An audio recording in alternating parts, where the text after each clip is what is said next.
هرگز نمی‌سوزد ابدی است تا ইরানের زمین زمین সর্বোচ্চ است و ধর্মীয় زمان নেতা زمان। আয়াতুল্লাহ খামেনির উত্তরসূরি মনে করা হতো প্রেসিডেন্ট ইব্রাহিম রাইসিকে। ফলে হেলিকপ্টার বিধ্বস্ত হয়ে তার মৃত্যুকে দেখা হচ্ছে ইরানের জন্য বড় এক ধাক্কা হিসেবে। ক্ষমতায় আসার পর থেকেই ঘরে বাইরে নানামুখী চাপে পড়েন রাইসি। পোশাকের স্বাধীনতার দাবিতে আন্দোলন, গাজা ইসরায়েলি অভিযানের মতো কঠিন পরিস্থিতিও সামাল দিতে হয় তাকে। পাল্টাপাল্টি ক্ষেপণাস্ত্র হামলাকে কেন্দ্র করে ইরান ইসরায়েলের যুদ্ধের শঙ্কাও দেখা দেয় রাইসির শাসনামলে। 1960 সালের 14 ডিসেম্বর উত্তর পূর্ব ইরানের পবিত্র শহর মাশহাদে ইব্রাহিম রাইসির জন্ম। মাত্র 20 বছর বয়সে তেহরানের পার্শ্ববর্তী শহর কারাজের প্রসিকিউটর জেনারেল নিযুক্ত হন তিনি।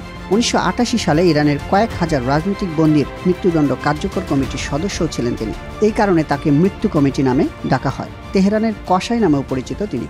1989 থেকে 1994 সাল পর্যন্ত তেহরানের প্রসিকিউটর জেনারেলের দায়িত্ব পালন করেন রাইসি। 2004 সাল থেকে পরবর্তী এক দশক জুডিশিয়াল অথরিটির উপপ্রধান হিসেবে দায়িত্ব পালন করেন রাইসি।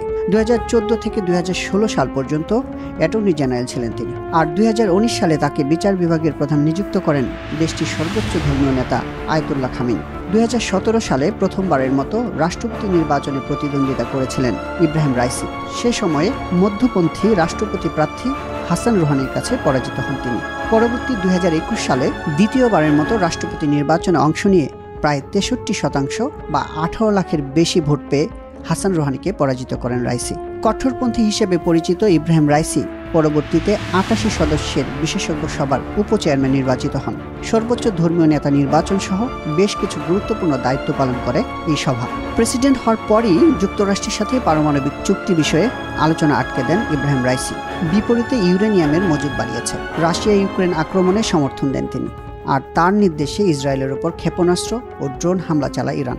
একই সাথে হিজবুল্লাহ ও হুতি আন্দোলনের মতো গোষ্ঠীকে অস্ত্র সহায়তা দিয়েছে বলেও জানা যায়। নানা বিপ্লবী কর্মকাণ্ডে জড়িত ছিলেন এই ধর্মীয় নেতা।